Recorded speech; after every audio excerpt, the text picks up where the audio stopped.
আসসালামু আলাইকুম ওয়া রাহমাতুল্লাহ। স্বাগতম মেসেজ বাই রিজওয়ানের আজকের বিশেষ শিক্ষামূলক আয়োজনে। আজ আল্লাহর ৫০টি দারুণ উপদেশ নিয়ে কথা বলি। এসব কথা শুধু চরিত্র বা আচরণ নয়, বরং পরিবার, সমাজ, এমনকি আমাদের ঈমানকেও সুন্দর করে তোলে। আল্লাহর ৫০টি উপদেশ। ১। আল্লাহর বাণী নিয়ে কেউ হাসাহাসি করলে তাদের থেকে দূরে থাকো। আল্লাহর কথা নিয়ে ঠাট্টা তামাশা ঈমানকে দুর্বল করে ফেলে, এমন লোকদের সঙ্গেও থাকো না। ২।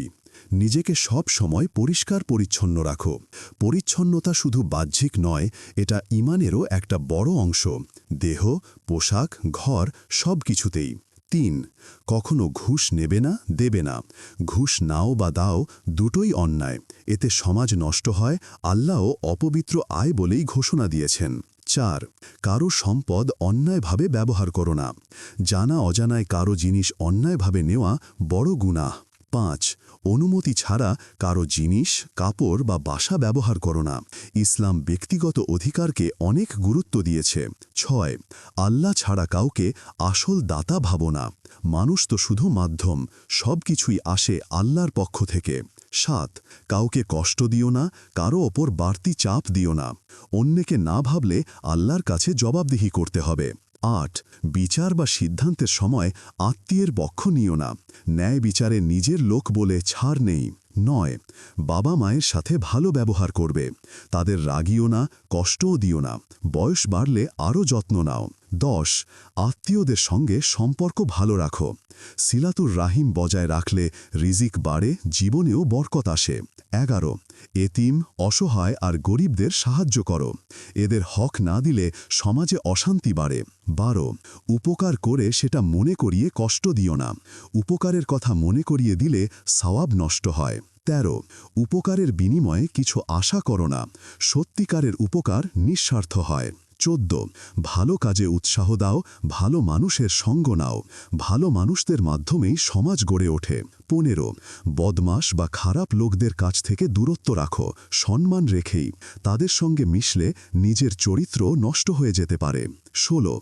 গোপনে বা প্রকাশ্যে অশ্লীলতার ধারে কাছেও যেও না। অশ্লীলতা নিজের নফস নষ্ট করে, আল্লাহর রহমতও দূরে যায়। ১৭। বিপরীত লিঙ্গের দিকে খারাপ চোখে তাকিও না। দৃষ্টি সংযম রাখা পর্দার প্রথম ধাপ। ১৮। কারো সম্পর্কে খারাপ কথা শুনে সঙ্গে সঙ্গে বিশ্বাস করো না। সন্দেহ অনেক সময় নির্দোষ মানুষকেও অপমানিত করে। ১৯। অবিশ্বাস্ত বা সন্দেহজনক লোকের কথা যাচাই করো।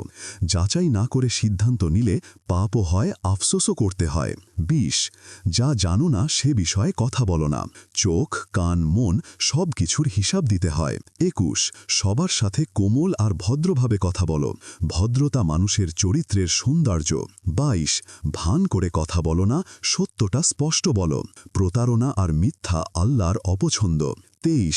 চিৎকার করো না, আস্তে নরমভাবে কথা বলো। ২৪। মনের কথা শালীনভাবে বলো। ২৫। ফালতু অর্থহীন কথা বলো না, সময়টা আল্লাহ জিজ্ঞাসা করবেন। ২৬। কাউকে উপহাস করো না। তুচ্ছ করলে আল্লাহর কাছে নিজেই তুচ্ছ হয়ে যেতে পারো। ২৭। কারো পেছলে বদনাম করো না। গীবত করা মৃত ভাইয়ের মাংস খাওয়ার মতো। ২৮। কারো গোপন দোষ খুঁজে বেরিও না। ২৯। নিজের ভুল হলে স্বীকার করো। ৩০। ভাই বোনদের প্রতি সম্মান আর ভালোবাসা দেখাও। ৩১। দম্ভ ভরে হাঁটো না। অহংকার আল্লাহর সবচেয়ে অপছন্দের ব্যাপার। ৩২। ধীরে স্থিরভাবে হাঁটো। ৩৩। মানুষের ভিড়ে ভদ্র থেকো। ৩৪। অতিরিক্ত সন্দেহ করো না, গুপ্তচরিও না। ৩৫। জানতে চাইলে ভদ্রভাবে জিজ্ঞাসা করো। ৩৬। দেখা হলে সালাম দাও। ৩৭। কেউ সালাম দিলে তার থেকেও ভালোভাবে সালাম ফিরিয়ে দাও। ৩৮। কেউ ভুল করলে ক্ষমা চাইলে তাকে ক্ষমা করো। ৩৯। রাগী বা অজ্ঞ কেউ ঝগড়া করতে চাইলে শান্তভাবে বলো, তোমাদের প্রতি সালাম, আর দূরে সরে যাও। ৪০। অন্যকে ঠিক করার আগে নিজের দিকে তাকাও। ৪১। বন্ধু আর প্রতিবেশীদের সাথে ভালো সম্পর্ক রাখো। ৪২। অতিথিকে সম্মান দাও। ৪৩।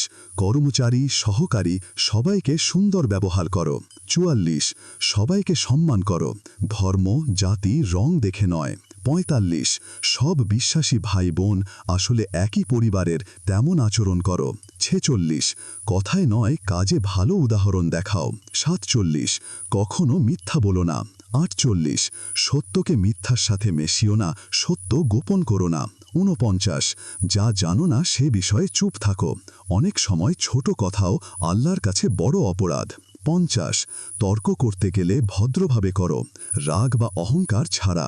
শেষ কথা, আল্লাহ যেন আমাদের সবাইকে এই 50টি উপদেশ মানার তৌফিক দেন। যারা এসব ধরে রাখে তাদের জীবন শান্তি, বরকত আর হেদায়েতে ভরে যায়। আমিন।